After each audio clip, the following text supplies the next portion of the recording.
Denmark boys really gave Belgium the fight of their lives. And this is indicative of the fact that Belgium have an issue.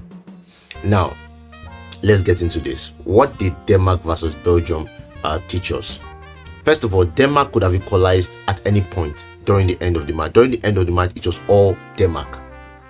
It was all Denmark. Denmark was pressing. Denmark was attacking. I feel that the guy, that winger Olsen, should actually start the game. That guy is so explosive and so good and so effective. Even he has so much strength. He could track back for when Schmeichel went forward and they almost scored that goal. He could track back and defend and all of that. So the guy's really effective. But the thing about Belgium is this. Let's look at that Belgium team, because in fact they have a very great attack. They have Kevin De Bruyne in the midfield. They have Torgan Hazard. They have Axel Witsel as a DM. They have all of that. They have all these instruments. They have Eddie Hazard, who is not so great for Real Madrid. But when it comes to Belgium, he's a different animal. Becomes awesome and really, really respectable. And they have, of course, Romelu Lukaku. But then look at their defense. Their defense is very porous. It is not talked about so much, but their defense is not as strong as it looks as if it is.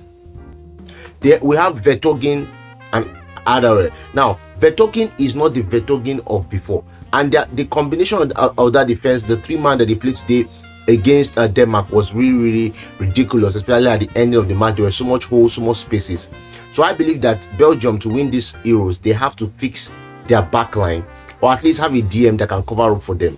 Because by the end of the match, it was all Denmark, and that cannot happen against France. That cannot happen against Portugal. That cannot happen against England. That cannot happen against Italy. Those guys will mess them up, and those guys will score. So in that manner, these things have to be looked at critically, and to be seen that Belgium has an issue defensive-wise. Their defense is leaking. Their defense is porous. Their defense is not what it looks as if it is not excellent, and it needs to be looked at. It needs to be fixed. Or they need to play 2 DMs or 1 DM that is effective, that can cover up the spaces. If they have someone like Kante, definitely. But Axel Witsel, I don't know if he can do that, but let's see what he can do. But critically, Belgium have an issue defensive-wise. And of course, they attack so much that you don't really get to attack them. So their defensive holes and partitions are not so seen like that. But if they face a team like France, they'll be exposed. They face a team like England right now, they'll be exposed. They face a team like Portugal, they'll be exposed. So this is really, really critical that Belgium finds a solution to this and really find it. But I actually hope that Denmark qualifies as the best, one of the best third teams. They get to the next round, just for Christian Eriksen and all of that, on what it means to the game. If Eriksen was in this game, definitely Denmark would have equalized. Definitely they would have scored the second goal, and maybe they would have won. Because look at how Denmark played against Belgium without Eriksen. Then you put Eriksen there, the creator, the mastermind, the facilitator that is Eriksen. You put him in that mix. Well, Belgium either draws that match or they lose.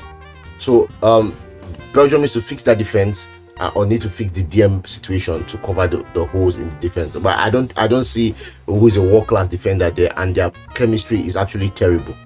The guy they put in the middle, and then the three of them at the back is just ridiculous. Put Mbappe there, Mbappe might have scored a hat-trick. Put Cristiano there, Cristiano might have scored 3 goals. So these are issues that they need to fix, they need to solve, so that when they get to the next round, they don't have issues. Because right now, I don't see them winning it. But if they can fix that defensive situation, they have so much in the attacking position that you can't really get to them defensively. But if a team can get to them defensively right now, that team can score 3-4 goals. But if not, well, let's see. Predicting wise, I won't choose Belgium right now as the person favorite to win. Predicting wise, I'll pick France and Portugal ahead of them. But football has a funny way of turning things around. So let's see what happens. This has been another episode of Stone Avenue, Africa's #1 football show. The next episode, see you and goodbye, and stay safe and watch the matches.